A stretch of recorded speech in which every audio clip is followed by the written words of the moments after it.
김대중 노무현의 연설 모두 담당했던 강원국 씨를 모십니다. 우선 어쩌다가 연설 담당을 하시게 된 거예요? 그렇게 길게 올해? 그 청와대 가기 전에 제가 김우중 회장 그 정경련 회장 하실 때 대우에서 김우중 회장의 스피치라이터. 대우 증권에서 한 7년 근무를 하고요. 그 이제 회장 비서실 이제 정경련 회장이 됐을 때 회장 비서실에 가서 자본의 앞잡이였잖아. 그때는 김우중 회장은 저한테 영웅이었어요. 그때는. 예. 그래서 3년간 그 대우 회장 비서실에 있다가 대우가 이제 문을 닫았죠. 예. 예, 그리고 좀 있다가 김대중 대통령 연설 행정관 중에 경제 분야 쓰는 사람이 어디를 가게 됐어요. 근데 이제 청와대에서 이제 공석이 있으면 안 되니까 사람을 찾았는데 정경련 회장 연설을 썼으면 이 사람은 좀 쓸 수 있겠다 싶어서 저한테도 이제 시험 문제를 줬고 광복절 경축사를 써서 보내렸는데 그 기획예산처라든가 경제부처 장관 연설 쓰는 사람도 한 2사람 정도. 그때 테스트를 해요, 이렇게? 연설 써보라고? 네, 어느 날 갑자기 메일이 왔어요. 전혀 생명부지 그 당시 고도원 선배가 연설 비서관이었는데 전혀 몰랐는데 이제 와서 나한테 전화 왔다는 것도 얘기하지 말라고 그래서 정말 나는 처음으로 저는 청와대 어디 있는지도 몰랐고. 청와대 어디서? 실제로 청와대 나중에 면접하러 갔는데 어디에 있는지 정말 몰랐고요. 택시를 탔는데 청와대에 가자는 소리가 안 나오는 거예요. 무서워서. 그래서 광화문 가자고 그래가지고 거기서 걸어갔어요. 근데 그 공무원 둘은 들어오기 싫었던 거죠. 왜냐하면 경력에 기스가 나니까 그분들은 대충 써서 보냈을 테고 저만 숨어서 누구한테도 얘기하지 말라고 그래서 저 혼자 숨어가지고 열심히 썼어요.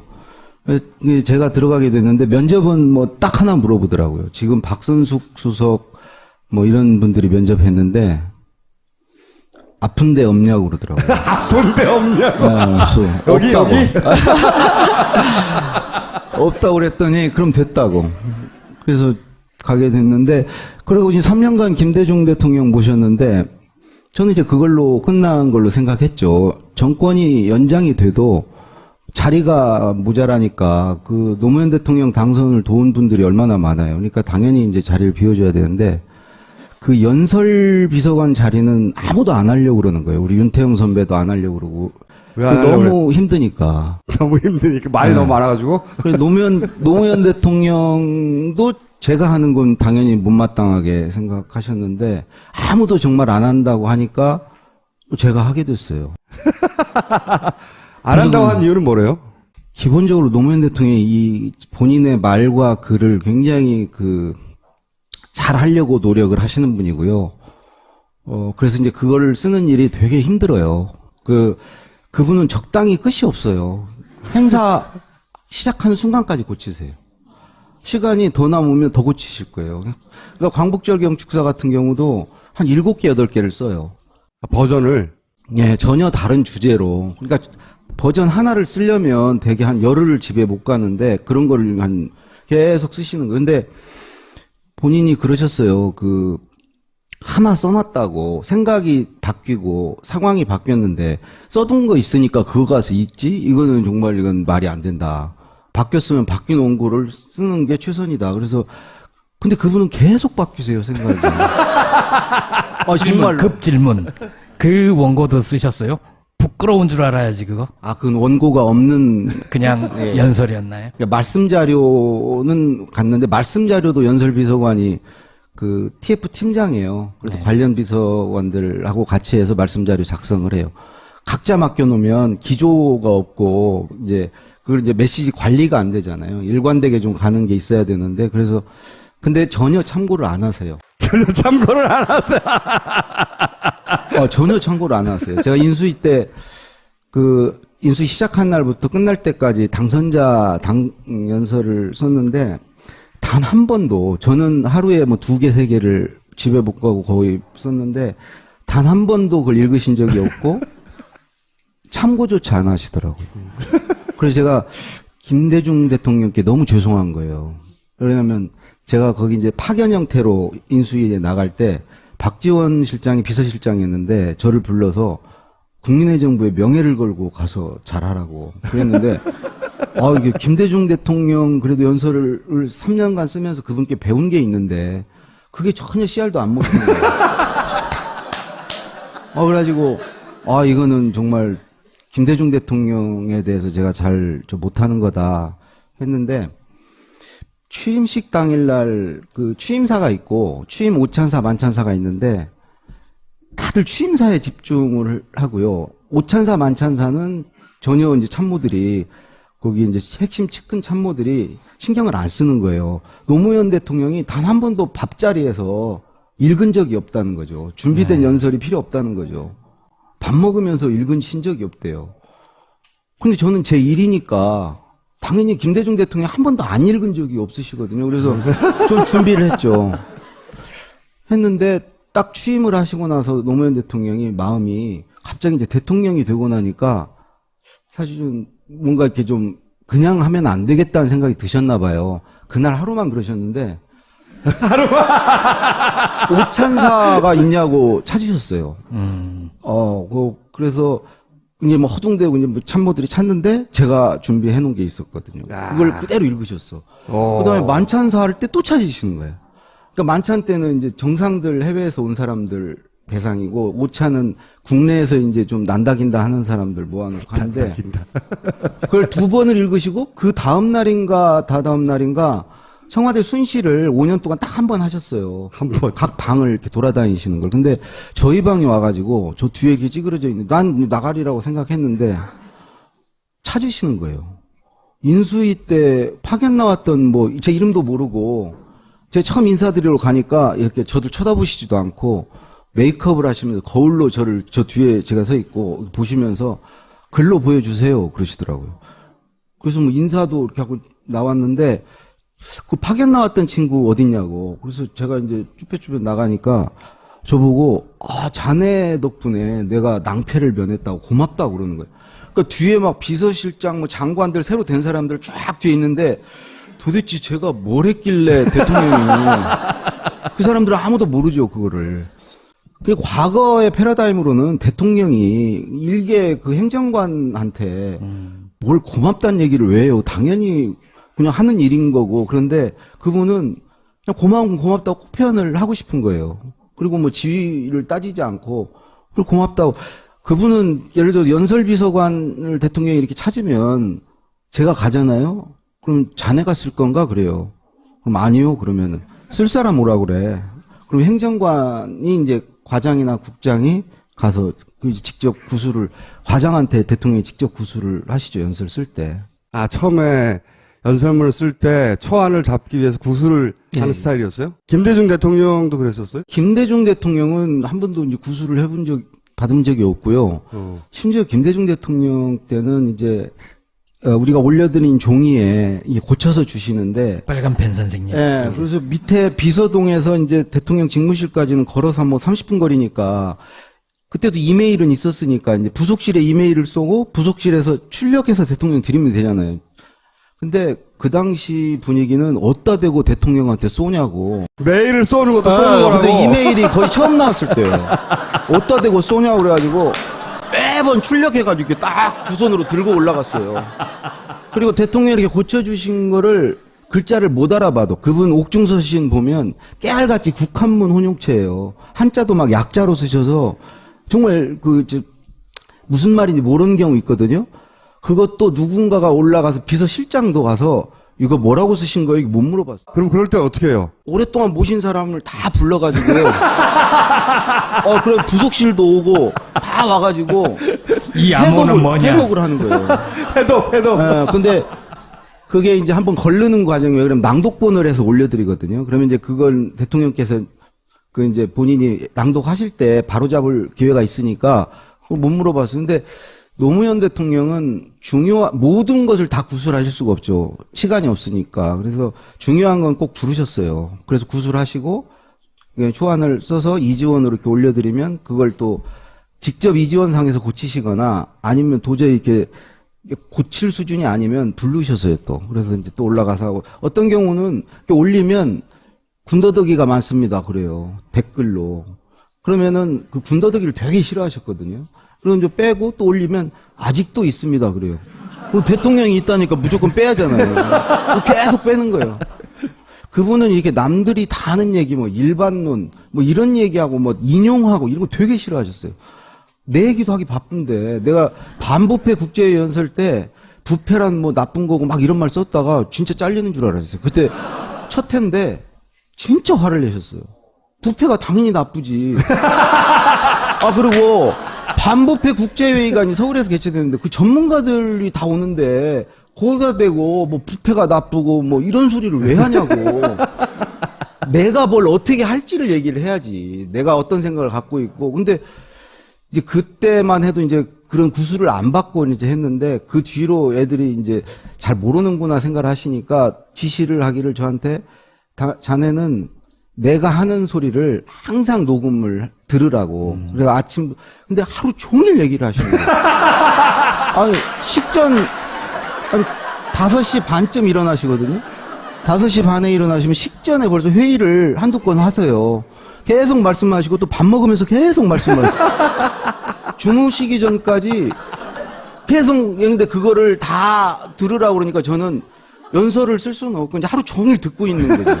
왜 그러냐면 그걸 듣지 않으면 그분은 계속 생각이 발전하시는 분이라 어제 하신 말씀을 가지고 내가 쓰면 이미 관심사가 다른 쪽으로 넘어가 있는데 그걸 가지고 쓰면 대통령이 안 받아주시잖아요. 그러니까 실시간으로 계속 쫓아가야 되는 거죠. 그러니까 김대중 대통령은 정말 그 생각의 관역이 너무 멀어가지고 제가 맞추기가 어려웠는데 노무현 대통령은 관역이 굉장히 가까웠어요. 근데 막 움직여요, 관역이. 그래서 그걸 따라가기가 훨씬 힘들었어요. 따라가지 말고 미리 앞서서 가 있으면 되잖아. 제가 이제 두 분을 모실 수 있었던 건요. 저는 뭐 독서량도 부족하고 글도 좀 겸손의 소리가 아니고 정말 그래요. 근데 유시민 선배 같은 분은 절대 못 모셔요. 우리나라에서 그 두 대통령은 근데 두 대통령 아닌 다른 대통령은 유시민 선배 같은 분이 모셔야 돼요. 왜 그러냐면 없는 걸 만들어 드려야 되니까 글도 잘 쓰고 생각도 있고 그런 사람이 모셔야 돼요. 그리고 실제로 김영삼 대통령 때까지는 다 그런 사람이 썼어요. 연설 비서관이 못 썼어요. 공보 수석이 썼어요. 그랬죠. 왜 그러냐면 밑에서는 그거를 이렇게 할 수 있는 역량이 안 되는 거예요. 연설비서관은 자료만 챙겨서 공보수석한테 줬어요. 그럼 공보수석은 앉아서 연설일이 다 했어요. 윤여준 수석, 뭐 이수정 수석. 그리고 그럼 공보일은 누가 했냐? 정무수석이 했어요. 왜 정무수석이 공보일을 언론을 상대합니까? 채찍과 뭐 이거 당근을 정무수석이 갖고 있는 거예요. 정무수석이 언론 핸들링을 다 했어요. 언론 정책도 다 하고 공보수석은 언론 일을 않고 앉아서 연설문만 쓰고 있었어요. 근데 그 일이 가장 중요한 일이었어요. 공보수석 밑에 비서관들이 1비서관, 2비서관 있었는데 그 비서관들이 분야를 나눠가지고 그걸 서포트 해주는 일이 가장 중요했어요. 연설이 왜 그렇게 중요한 겁니까? 그 당시만 해도요, 와이스 때까지만 해도 중요한 자기가 발표할 거리들이 있으면 그 계기를 딱 정해가지고 그때 딱딱 발표를 하고 뭐 연설을 통해서 국정을 완벽하게 운영했죠.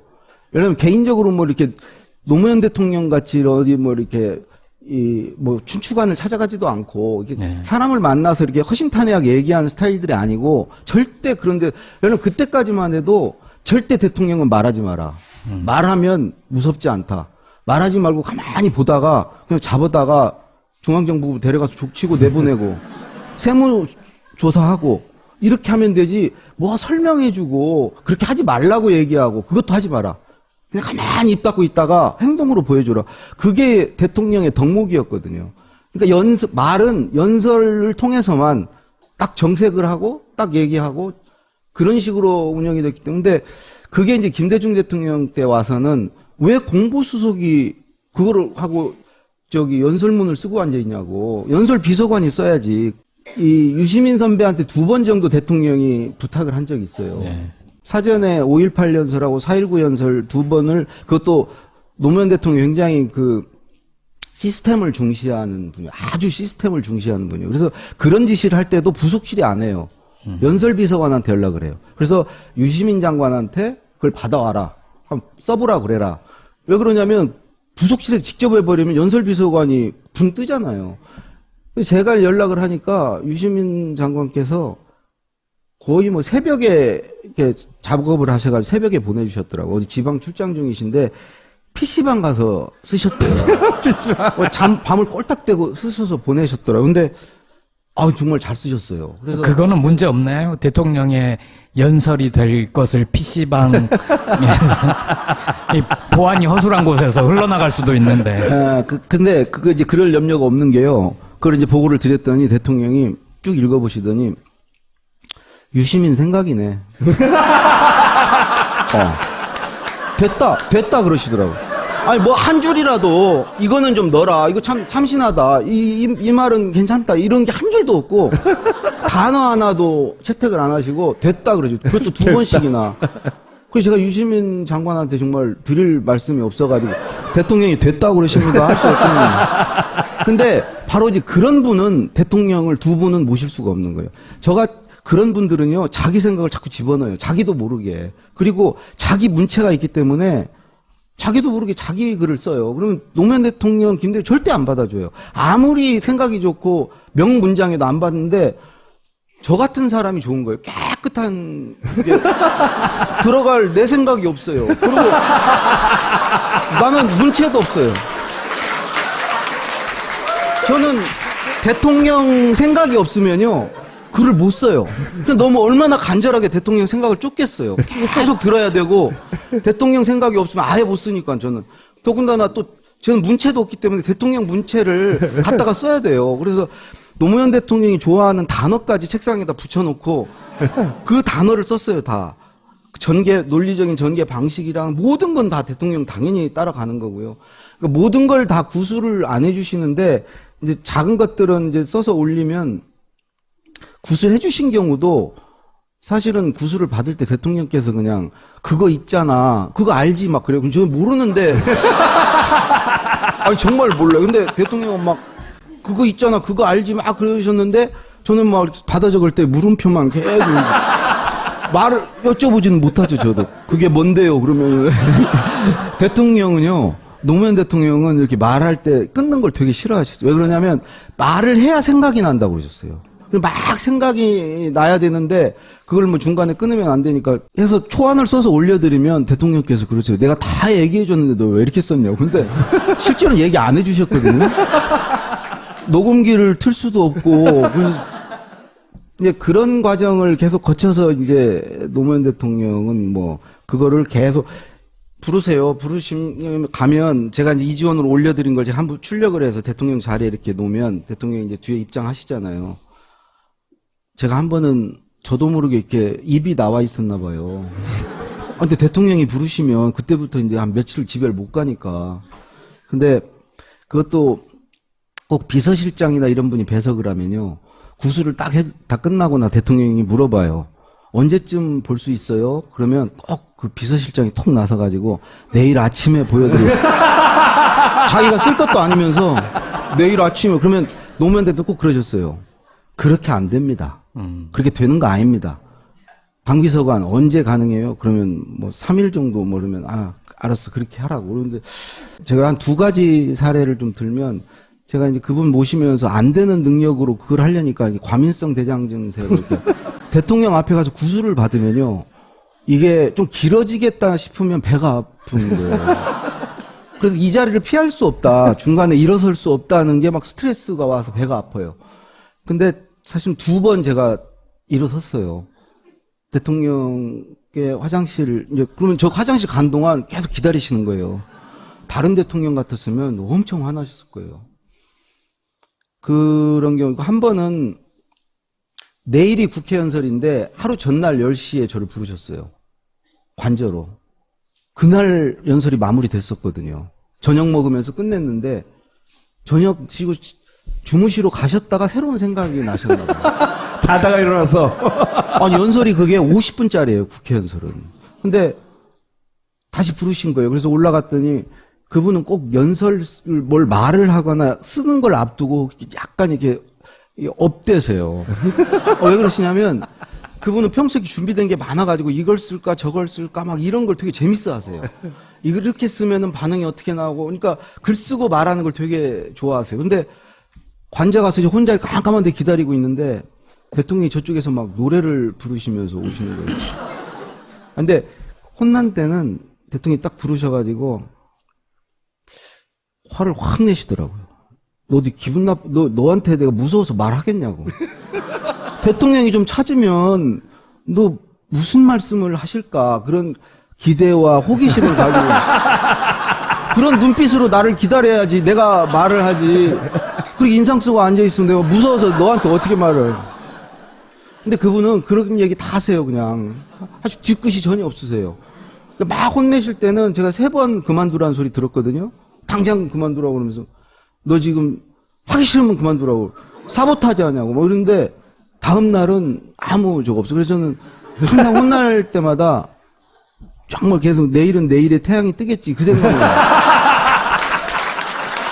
근데 3번은 진짜 심하게 혼내셔서 그 생각을 하니까 마음이 편하더라고요. 뭐냐면 언젠가는 이분과 헤어지겠지. 정말 마음이. 근데 사실 실제로 헤어졌죠. 근데 그때도 이제 구술을 해주시는 거예요. 다시 쓰자고.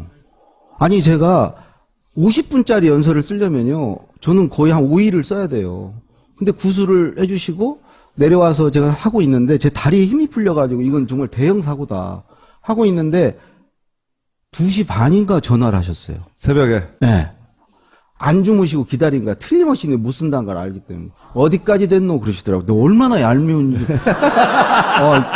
그걸 몰라서 물어보세요. 이렇게 하려다가 됐다, 고생했다, 막. 나한테 보내주고 자라. 고생했다 그러시더라고요. 그럼 몇 시까지 주면 되노? 그래서 5시까지라고 그랬더니 알았다. 5시 딱 앉아 기다리는데 전화를 하셨어요. 하나 보냈으니까 마무리는 자네가 하소. 나도 좀 눈 좀 붙이고 가야지. 그러시더니 아니 지금 나보고 마무리를 지금 아니 그래서 제가 그걸 이제 첨부 이지원 걸 봤더니 제목이 노무현입니다 이렇게 돼 있어요. 그래서 이제 첨부 문서 연설문을 열어보니까 밑을 막 내려가 봤어요. 그게 뭐 10몇 장 막 내려가 봤더니 감사합니다까지 다 쓴 거예요. 끝까지 다 쓰셨어. 그래서 제가 그때 느꼈어요. 그전에는 되게 야속하다. 나도 노력하는데 왜 이렇게 혼내기만 하실까. 근데 그때 쓰신 실력을 제가 보고, 그 다음에 독도는 우리 땅입니다라고 시작하는 연설문이 있어요. 그거 본인이 일필휘지 하신 거거든요. 근데 그번 2번을 내가 보고, 야, 이 정도 쓰시는 분이 시간이 없어서 나 같은 이제 수족을 하나 부리는데, 이게 머리하고 손이 따로 노니까, 이거 얼마나 힘들겠어요. 시간 구술해주면 엉뚱한 거 써오지. 얘를 가리키면서 하려니까 5년 내내 저는 계속 지금 생각해보면 완벽하게 그분한테 개인 교습을 받은 거예요. 글쓰기를 배운 거죠. 근데 이제 그때 그런 생각이, 그분의 실력을 한번 보고 나서, 내가 그동안 이분을 모신 게 아니고 이분한테 배웠구나. 나를 많이 혼낸 건 정말 많이 가르쳐 주신 거구나. 이런 생각이 들면서, 그다음부터는 이게, 그렇게 혼나는 게 별로 힘들지 않았던 것 같아요. 밤새 들어도 재밌을 거는 같은데. 그러니까 말이야. 최순실 얘기까지 가지도 못하고. 원래 우리가 모신 목적이 있잖아요. 무슨 얘기를 듣겠다고. 그런데 이제 그런 경험을 한 사람으로서 최근에 뭐 예를 들어서 이런 거 있잖아. 혼이 비정상이다 막 우주가 돕는다고 하고 뭐 살점을 정확하거든요. 이거 살점이 뜯겨져 나올 정도로 물어 뜯어야 한다. 이게 대통령 연설에 나온 거거든요. 단두대로 쳐야 한다, 막. 규제는 원수다, 막. 이런 워딩들, 이게 뭐야, 씨발. 이런, 북한 용어 아니야? 이런 거 막. 응? 원수를 죽창으로 찌르려고 똑같은 수준이에요, 진짜. 그런 거를 이제 쭉 보셨을 거 아니에요? 방송용 말고 비방용으로 무슨 생각하셨어요? 그런 거 보면서? 저는 하여튼 박근혜 대통령이 화면에 나오면요, 우리 와이프하고 동시에 일어나서 그 리모컨을 찾느라고 정신이 없거든요. 빨리 돌려, 빨리 돌려. 막 정말 이게 그렇게 막 마음이 급하면은 리모컨이 잘 안 열려요. 그래서 5초 이상 그분의 얼굴을 본 적이 없어요. 방송에서. 그렇기 때문에 그분이 무슨 말을 하고 사실 전혀 모르는데 이런 생각은 했어요. 그분이 이제 다 읽으시잖아요. 심지어 국무회의 발언도 읽으시잖아요. 그럼 말이 사실 안 되는 건데 어쨌든 회의에서도 읽으시는데 그렇게 읽는 것과 직접 가끔 이제 원고 없이 이렇게 말을 하는 경우 있잖아요. 그 말을 들어보면 그 글을 쓸 수 없는 사람이에요. 문장이 안 되죠. 결국 글이라는 것은 그 사람의 생각인데 생각이 정리가 돼야 이제 글을 쓸 수 있는데 그렇게 엉켜있는 생각을 가지고는 어떤 면에서는 아예 생각이 없는 게 보이거든요. 제가 그래서 관역 자체가 없다. 그냥 맑고 순수하네요. 순수한 마음이라는 것도 순수한 마음으로 했다는 것도 정말 뇌가 굉장히 그러니까 굉장히 순백의 뇌를 갖고 그런 마음으로 이게 그런 도움을 청한다는 게 어떤 의미를 갖는지조차 틀림없이 몰랐을 거다. 다른 하나는 그런 걸 해도 되는 걸로 알았을 수 있어요. 왜냐하면 제왕적인 사고를 하면 자기가 못할 게 없잖아요. 아무거나 다 할 수 있잖아요. 그러니까 이제 법 위에 있으면 못할 게 없죠. 저는 둘 중에 하나였다고 생각해요. 그게 어떤 의미를 갖는지를 전혀 몰랐거나. 그러니까 그분도 사실은 피해자예요. 정말 상황이 뭔지를 몰랐어요. 자기는 그렇게 밖에다가 써달라고 그러고 고쳐달라고 그러고 이런 게 이게 무슨 의미를 갖는지조차 몰랐던 것 같고 알았더라도 내가 하는데 무슨 소리야. 내가 대통령이 맘대로 하는 거지. 이런 생각을 하셨던 것 같은데 그래서 제가 계속 의문을 가졌던 건 저거를 말을 못하는 사람이 저걸 썼을 리는 없고 연설기록비서관이 얘기한 걸 보면 뭔가를 써서 드리면 많이 바뀌어서 나온다고 그러고 그러면 부속실 안에 저는 누가 쓰는 사람이 있겠구나. 고치는 사람이 부속실이 있구나. 뭐 하는 데입니까? 부속실이. 그러니까 부속실은 대통령한테 올라오는 모든 서류들을 대통령이 다 보실 수가 없으니까 그걸 선별하는 데죠. 보고 드릴 거 보고 드리고 안 보여드릴 거 안 보여드리고 그야말로 문고리 권력인데 그 안에 그래서 내가 그 안에 있는 사람이 연설비서관을 해야 되는데 이게 좀 뭐가 잘못됐다 그렇게 생각했는데 그게 이제 밖에 있었던 거죠. 밖에 있었던 거죠. 근데 이게 사실은 정말 대통령은 말로 국정 운영하는 거거든요. 근데 그 말을 누군가에 검사받고 말을 틀어주고 있는 사람이 있다면 정말 그거는 국정 무슨 개입이나 뭐 농단이 아니고 정말 그 사람이 국정을 운영한 거예요. 그 사람이 대통령이에요. 대통령이 뭘로 국정을 운영합니까? 저는 또 한 가지 의문이 어디까지 알았을까? 그러니까 대통령 본인 알았고 당연히 그다음 이걸 배달했다고 하는 한겨레가 보던 정호성 제일 부속 비서관 지금 말씀하신 부속 비서관 부속 비서관이라는 게 그야말로 비서인 거죠 비서. 대통령 비서실에 많은 비서들이 있지만 그 비서 중에 비서죠. 집사. 예. 집사. 부속실장이었죠. 제일 부속실장. 부속실 부속 비서관이라고 그러더라고요. 부속실장이라고 안 아, 그런가요? 예. 어쨌든 집사인 거예요. 정호성 문고리 3인방 중에 한 사람. 이 양반은 당연히 알았을 거고 배달을 했으니까. 그러면 대통령하고 그 집사 두 사람만 알고 청와대 모두가 모를 수 있어요 이게? 사실은 제가 이번 사태를 겪으면서 정말 현실은 우리가 상상하는 것보다 더 드라마틱하구나. 그러니까 상상을 초월한 일이 가능하구나. 아마 이게 이 사태 이후로 우리가 IMF 겪으면서 뭐 이런 걸 많이 알았듯이 정말 우리 국민의 상상력이 어떤 일이 벌어지면 이제 이런 것도 이제 상상할 수 있는 역량을 갖추게 될 거예요. 정말 이거는 근데 이게 이제 있을 수 없다는 걸 떠나서 제 경험으로는 지금 정도 분위기면 제가 이번 4년 차를 2번 겪어봤거든요. 김대중 대통령, 노무현 대통령. 그렇죠. 청와대 전 직원들의 대체적인 어떤 느낌이 다 끝났다는 분위기예요. 그건 아주 그냥 근데 희한하게 밖에 나가면 사람들이 아직 안 끝났다는 걸로 대우를 해줘요. 그게 너무 저는 이상했어요. 그러니까 안에서 느끼는 어떤 체감 그것과 밖에서 사람들이 생각한 거의 지금은 가만히 놔뒀어도 이 사태가 없어도 사실은 이제 거의 정말 끝난 건데 그 몰랐다는 건 좀 이해가 안 돼요. 청와대에서 그 모를 수가 없어요. 근데 그 비서실장 얘기하는 거 보면 진짜 모르는 것 같아요. 비서실장은 정말로 몰랐던 것 같아요. 근데 나는 그 정말 비서의 실장이서 모른다면은 아니 근데 그 말이 안 돼요. 비서실장뿐만이 아니고 제 경험으로는 하여튼 다 대부분 저런 정도의 일은요 다 알아요.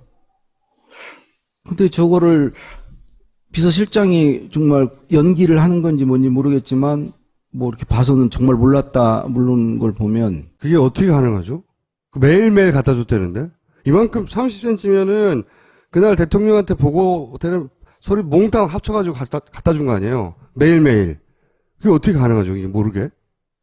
본인의 경험으로는 그 불가하다는 거죠. 불가능하죠. 청와대 이제 노무현 대통령 때 안 그랬지만 김대중 대통령 때 이제 아침에 몇 명이 이렇게 모이는 회의 뭐 이런 거 다 알아요. 자기들끼리 뭐 비밀이라고 하지만 다 알아요. 우리가 고등학교 다닐 때 선생님 보면 선생님이 뭐 아무리 자기 실력을 숨기고 뭐라고 하려고 그래도 우리는 다 알고 있잖아요. 근데 실제로 청와대도 그거 뭐 얼마나 뭐 이렇게 정치적으로 이렇게 좀 발달한 사람들이 거기 있습니까? 정무적 그런 근데 그런 게 몰랐다는 게 저는 좀 이해가 안 돼요. 만약에 김대중 노무현 때 이런 사건이 있었어요. 그 양반들이라면 이런 사고 자체가 없었겠지만, 뭐 다른 사고가 있을 수는 있어도 이런 종류의 사고는 없었겠지만, 본인이 스스로 생각하고 말하는 사람들이니까. 근데 어쨌든 대통령이 숨기고 싶은 치부가 드러나는 사건이 있었어. 근데 사과문을 작성해야 돼. 그러면 어떻게 반응했을까요? 두 노무현 사람은? 대통령 때 많이 했죠. 그 농민 두 사람 돌아가셨을 때도 했고, 예를 들어서 정치자금 문제, 그다음 최도술 문제 뭐 이렇게 쭉 나왔을 때마다 했는데, 그때 이제 딱 일이 터지면 민정수석, 비서실장, 그다음에 연설비서관. 왜 연설비서관은 가야 되냐면 일단 뭔가를 대통령이 발언을 하시게 될 가능성이 크잖아요. 그러면 구술을 받아야 하잖아요. 그럼 그냥 빈손으로는 절대 못 가죠. 대통령한테 가서 알아서 하십시오. 이런 부분 없으니까 뭐라도 하나 빨리 써가지고 이제 올라가죠. 그러면 비서실장은 막 계속 아직도 안 되냐, 아직도 안 되냐. 근데 그 대답하느라고 저는 못 쓰고 지금 계속 지금 언제 되냐. 그러면 막 그 대답, 그래도 하여튼 뭐라도 써가지고 올라가요. 근데 단 한 번도 노무현 대통령이 써가지고 간 거를 본 적이 없으세요. 가면은, 그럼 이제 드리잖아요? 그럼 이건 먹고 그러시면, 아, 이거 발표문안 작성해 봤습니다. 그러면, 아, 됐다. 내가 알아서 할게. 근데 이미 생각이 딱 정리되어 계세요. 그래서 내가 그걸 보면서, 만약에 대통령이, 야, 뭐냐, 막 이러면서 막 죽치면서 그거를 딱 보고, 막 허둥대면서, 뭐 더 좋은 의견 없는지, 막 이러면, 항상 위기 관리가 가장 중요한데, 그런 대통령을 모실 때 내가 얼마나 불안할까. 다행히 노무현 대통령은 됐다, 막. 내가 알아서 할게. 딱 이러시니까 믿음직하잖아요. 그리고 실제로 아무것도 준비 안 된 상황에서 메모 몇 자 딱 해가지고, 춘추관 가서 연설 잘 하세요. 그거 뭐 쓰지도 않고 단어 몇 개 써가. 그래서 정말 리더는 저런 준비된 리더가 필요하구나. 저런 게 안 된 사람이 남의 머리를 빌려서 만약에 이걸 하려고 그러면 위기 때는 어떡할 거예요? 그 사람 어디 전화 연결 안 되고 그러면 누구한테? 연결 안 돼요. 지금 독일 전화 연결 안 돼가지고 지금 사과문이 이렇게 나온 거 아니에요 지금? 말 재주꾼이시네. 이 책이 10만 권이 팔린 거는 어떻게 가능했죠? 아, 그거는 뭐 노무현, 김대중 대통령이 정말 덕분이에요. 예, 그래서 그분들을 이제 더 공이 큰 사람이 있네요. 박근혜 대통령.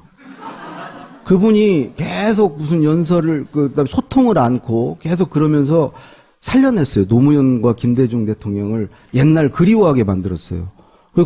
옛날 그래도 그때 그분들이 정말 우리하고 가까워 소통하려고 했구나. 그러면서 찾은 게 저 책이에요. 그러니까 저 책이 막 사실은 박근혜 대통령한테 사실 고마워해야 되는데 저 최순실한테 고마워하셔야죠.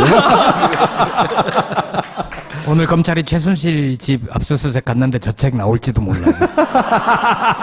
아니 근데 저 책을 쓸 때요. 저 한 2,000부 팔릴 줄 알았거든요. 그래서 이제 당당하게 가서 노무현 재단하고 김대중 도서관에 모든 인세를 절반씩 드리겠다고 10원, 1,000원 한 장 내가 안 가져가겠다고 해고 계약금 받은 것을 갖다 드렸어요. 근데 막 책이 막 팔리는 거예요. 아, 근데 정말 한 3만 권 넘어가니까 막 내가 가슴이 떨리는 거예요. 인세를 받지는 않았는데 이게 막 억 단위로 막 가니까 정말 어떡하지 하고 있는데 권 여사님이 이걸 보고를 받으시고 그 노무현 재단 사무총장한테 그 친구 밥벌이가 그건데 왜 그런 걸 냉큼 받냐고. 받은 것도 돌려주라고. 그렇게 얘기를 하셨대요. 그래가지고 사무총장이 저를 불러서 받은 건 돌려줄 수는 없고 지금부터 더 이상 가져오진 말라고. 그냥 마음이 얼마나 다행이라고 생각이 듭니다. 오늘 여기까지 하겠습니다. 감사합니다.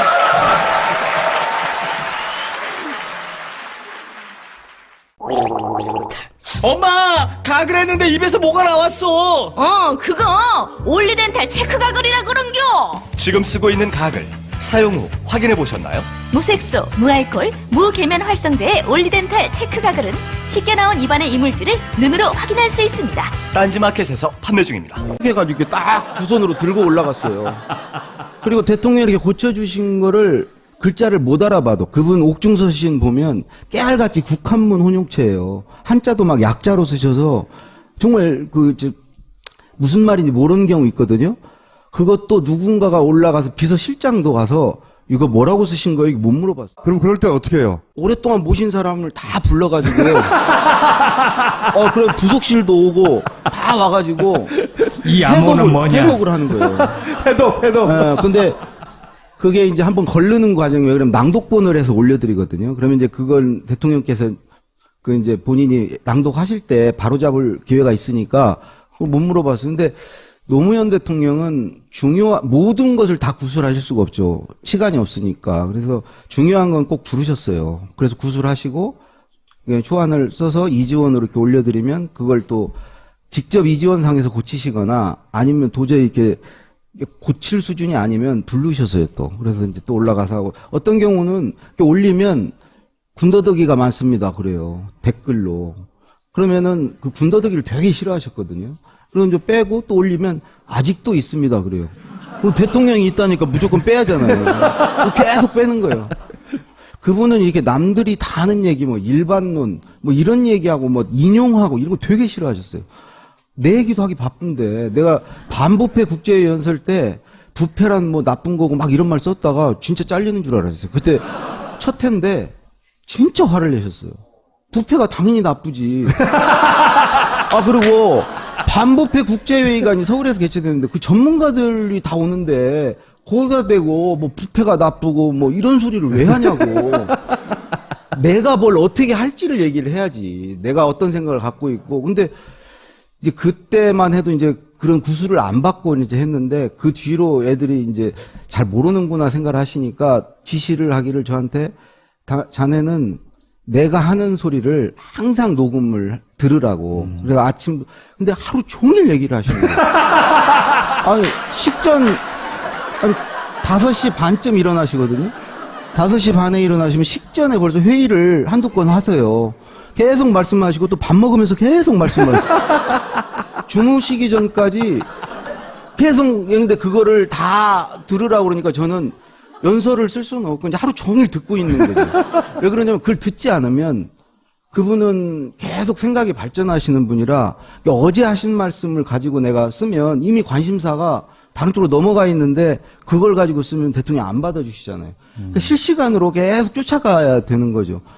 그러니까 김대중 대통령은 정말 김대중 노무현의 연설 모두 담당했던 강원국 씨를 모십니다.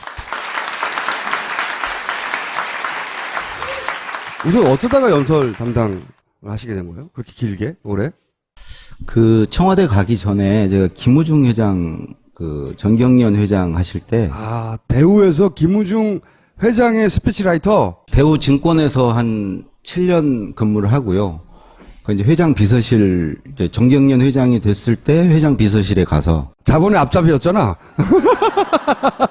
그때는 김우중 회장은 저한테 영웅이었어요. 그때는. 예. 그래서 3년간 그 대우 회장 비서실에 있다가 대우가 이제 문을 닫았죠. 예. 그리고 좀 있다가 김대중 대통령 연설 행정관 중에 경제 분야 쓰는 사람이 어디를 가게 됐어요. 근데 이제 청와대에서 이제 공석이 있으면 안 되니까 사람을 찾았는데 정경련 회장 연설을 썼으면 이 사람은 좀 쓸 수 있겠다 싶어서 저한테도 이제 시험 문제를 줬고 광복절 경축사를 써서 보내렸는데 그 기획예산처라든가 경제부처 장관 연설 쓰는 사람도 한 2사람 정도. 아, 그때 테스트를 해요, 이렇게? 연설 써보라고? 네, 어느 날 갑자기 메일이 왔어요. 전혀 생명부지 그 당시 고도원 선배가 연설 비서관이었는데 전혀 몰랐는데 이제 와서 나한테 전화 왔다는 것도 얘기하지 말라고 그래서 정말 나는 그 처음으로 저는 청와대 그 어디 있는지도 몰랐고. 청와대 어디서? 실제로 청와대 나중에 면접하러 갔는데 어디에 있는지 정말 몰랐고요. 택시를 탔는데 청와대에 가자는 소리가 안 나오는 거예요. 무서워서. 그래서 광화문 가자고 그래가지고 거기서 걸어갔어요. 근데 그 공무원 둘은 들어오기 싫었던 거죠. 왜냐하면 경력에 기스가 나니까 그분들은 대충 써서 보냈을 테고 저만 숨어서 누구한테도 얘기하지 말라고 그래서 저 혼자 숨어가지고 열심히 썼어요. 제가 들어가게 됐는데 면접은 뭐 딱 하나 물어보더라고요. 지금 박선숙 수석 뭐 이런 분들이 면접했는데 아픈 데 없냐고 그러더라고요. 아픈 데 없냐고? 여기, 없다고. 여기? 없다고 그랬더니 그럼 됐다고. 그래서 가게 됐는데 그리고 이제 3년간 김대중 대통령 모셨는데 저는 이제 그걸로 끝난 걸로 생각했죠. 정권이 연장이 돼도 자리가 모자라니까 그 노무현 대통령 당선을 도운 분들이 얼마나 많아요. 그러니까 당연히 이제 자리를 비워줘야 되는데 그 연설 비서관 자리는 아무도 안 하려고 그러는 거예요. 우리 윤태영 선배도 안 하려고 그러고. 왜 안 하려고 너무 힘드니까. 너무 힘드니까 말이 너무 많아가지고. 그래서 노무현 대통령도 제가 하는 건 당연히 못마땅하게 생각하셨는데 아무도 정말 안 한다고 하니까 제가 하게 됐어요. 안 한다고 한 이유는 뭐래요? 기본적으로 노무현 대통령이 이 본인의 말과 글을 굉장히 잘 하려고 노력을 하시는 분이고요. 그래서 이제 그거를 쓰는 일이 되게 힘들어요. 그분은 적당히 끝이 없어요. 행사 시작하는 순간까지 고치세요. 시간이 더 남으면 더 고치실 거예요. 그러니까 광복절 경축사 같은 경우도 한 7개, 8개를 써요. 버전을? 예, 전혀 다른 주제로. 그러니까 버전 하나를 쓰려면 되게 한 열흘을 집에 못 가는데 그런 거를 계속 쓰시는 거예요. 근데 본인이 그러셨어요. 하나 써놨다고 생각이 바뀌고 상황이 바뀌었는데 써둔 거 있으니까 그거 가서 읽지? 이거는 정말 이건 말이 안 된다. 바뀌었으면 바뀐 원고를 쓰는 게 최선이다. 그래서 근데 그분은 계속 바뀌세요, 생각이. 질문, 급질문. 그 원고도 쓰셨어요? 부끄러운 줄 알아야지 그거? 그 원고가 없는 그냥 예. 연설이었나요? 그러니까 말씀 자료는 갔는데 말씀 자료도 연설 비서관이 TF 팀장이에요. 그래서 네. 관련 비서관들하고 같이 해서 말씀 자료 작성을 해요. 각자 맡겨놓으면 기조가 없고 그걸 이제 메시지 관리가 안 되잖아요. 일관되게 좀 가는 게 있어야 되는데 그래서 근데 전혀 참고를 안 하세요. 전혀 참고를 안 하세요. 전혀 참고를 안 하세요. 제가 인수위 때 인수위 시작한 날부터 끝날 때까지 당선자 연설을 썼는데 단 한 번도 저는 하루에 뭐 2개, 3개를 집에 못 가고 거의 썼는데 단 한 번도 그걸 읽으신 적이 없고 참고조차 안 하시더라고요. 그래서 제가 김대중 대통령께 너무 죄송한 거예요. 왜냐하면 제가 거기 이제 파견 형태로 인수위에 나갈 때 박지원 실장이 비서실장이었는데 저를 불러서 국민의 정부의 명예를 걸고 가서 잘하라고 그랬는데 이게 김대중 대통령 그래도 연설을 3년간 쓰면서 그분께 배운 게 있는데 그게 전혀 씨알도 안 먹히는 거예요.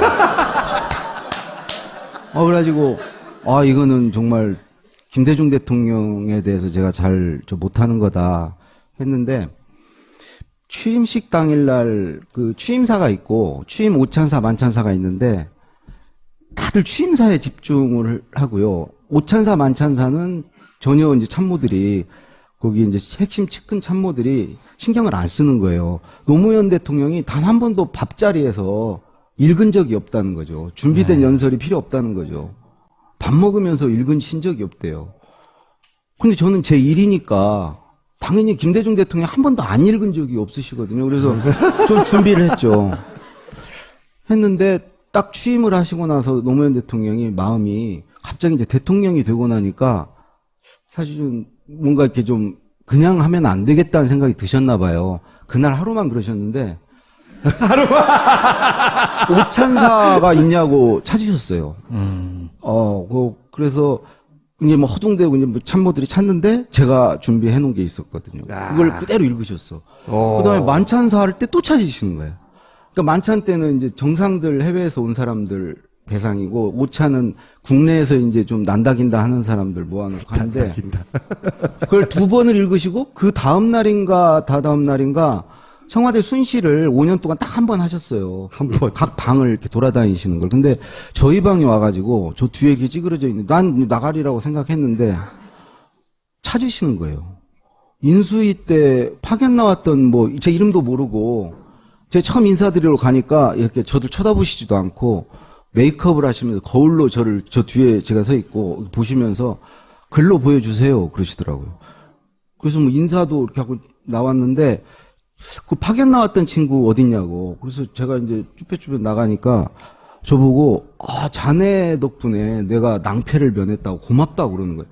그러니까 뒤에 막 비서실장 뭐 장관들 새로 된 사람들 쫙 뒤에 있는데 도대체 제가 뭘 했길래 대통령이 그 사람들은 아무도 모르죠 그거를. 그 과거의 패러다임으로는 대통령이 일개 그 행정관한테 뭘 고맙다는 얘기를 왜 해요? 당연히 그냥 하는 일인 거고. 그런데 그분은 그냥 고마운 건 고맙다고 꼭 표현을 하고 싶은 거예요. 그리고 뭐 지위를 따지지 않고 그리고 고맙다고. 그분은 예를 들어 연설비서관을 대통령이 이렇게 찾으면 제가 가잖아요. 그럼 자네가 쓸 건가 그래요. 그럼 아니요 그러면은 쓸 사람 오라 그래. 그럼 행정관이 이제 과장이나 국장이 가서 직접 구술을 과장한테 대통령이 직접 구술을 하시죠 연설 쓸 때.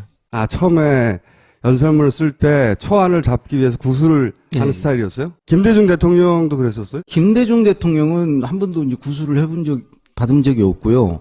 심지어 김대중 대통령 때는 이제 우리가 올려드린 종이에 고쳐서 주시는데 빨간 펜 선생님. 예, 그래서 밑에 비서동에서 이제 대통령 직무실까지는 걸어서 뭐 30분 거리니까 그때도 이메일은 있었으니까 이제 부속실에 이메일을 쏘고 부속실에서 출력해서 대통령 드리면 되잖아요. 근데 그 당시 분위기는 어디다 대고 대통령한테 쏘냐고. 메일을 쏘는 것도 쏘는 거라고. 근데 이메일이 거의 처음 나왔을 때예요. 어디다 대고 쏘냐고 그래가지고 매번 출력 그 생각의 관역이 너무 멀어가지고 제가 맞추기가 어려웠는데 노무현 대통령은 관역이 굉장히 가까웠어요. 근데 막 움직여요 관역이. 그리고 그걸 따라가기가 훨씬 힘들었어요. 따라가지 말고 미리 앞서서 가 있으면 되잖아. 제가 이제 2분을 모실 수 있었던 건요. 저는 뭐 독서량도 부족하고 글도 좀 겸손의 소리가 아니고 정말 그래요. 근데 유시민 선배 같은 분은 절대 못 모셔요.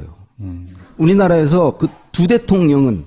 근데 두 대통령 아닌 다른 대통령은 유시민 선배 같은 분이 모셔야 돼요. 왜 그러냐면 없는 걸 만들어 드려야 되니까 글도 잘 쓰고 생각도 있고 그런 사람이 모셔야 돼요. 그리고 실제로 김영삼 대통령 때까지는 다 그런 사람이 썼어요. 연설 비서관이 못 썼어요. 공보 수석이 있었어요. 그랬죠. 왜 그러냐면 밑에서는 그거를 이렇게 할 수 있는 역량이 안 되는 거예요. 연설비서관은 자료만 챙겨서 공보수석한테 줬어요. 그럼 공보수석은 앉아서 연설일이 다 했어요. 윤여준 수석, 뭐 이수정 수석. 그리고 그럼 공보일은 누가 했냐? 정무수석이 했어요. 왜 정무수석이 공보일을 언론을 상대합니까? 채찍과 뭐 이거 당근을 정무수석이 갖고 있는 거예요. 정무수석이 언론 핸들링을 다 했어요. 언론 정책도 다 하고 공보수석은 언론 일을 않고 앉아서 연설문만 쓰고 있었어요. 근데 그 일이 가장 중요한 일이었어요. 공보수석 밑에 비서관들이 1비서관, 2비서관 있었는데 그 비서관들이 분야를 나눠가지고 그걸 서포트 해주는 일이 가장 중요했어요. 연설이 왜 그렇게 중요한 겁니까? 그 당시만 해도요, 와이스 때까지만 해도 중요한 자기가 발표할 거리들이 있으면 그 계기를 딱 정해가지고 그때 딱딱 발표를 하고 뭐 연설을 통해서 국정을 완벽하게 운영했죠. 왜냐면 개인적으로 뭐 이렇게 노무현 대통령 같이 어디 뭐 이렇게 뭐 춘추관을 찾아가지도 않고 이렇게 사람을 만나서 이렇게 허심탄회하게 얘기하는 스타일들이 아니고 절대 그런데 왜냐면 그때까지만 해도 절대 대통령은 말하지 마라. 말하면 무섭지 않다. 말하지 말고 가만히 보다가 그냥 잡아다가 중앙정부 데려가서 족치고 내보내고 세무조사하고 이렇게 하면 되지 뭐 설명해주고 그렇게 하지 말라고 얘기하고 그것도 하지 마라. 그냥 가만히 입 닫고 있다가 행동으로 보여줘라. 그게 대통령의 덕목이었거든요. 그러니까 말은 연설을 통해서만 딱 정색을 하고 딱 얘기하고 그런 식으로 운영이 됐기 때문에 그게 이제 김대중 대통령 때 와서는 왜 공보수석이 그거를 하고 연설문을 쓰고 앉아 있냐고. 연설 비서관이 써야지. 이 유시민 선배한테 2번 정도 대통령이 부탁을 한 적이 있어요. 예. 사전에 5.18 연설하고 4.19 연설 2번을 그것도 노무현 대통령이 굉장히 시스템을 중시하는 분이에요. 아주 시스템을 중시하는 분이에요. 그래서 그런 지시를 할 때도 부속실이 안 해요.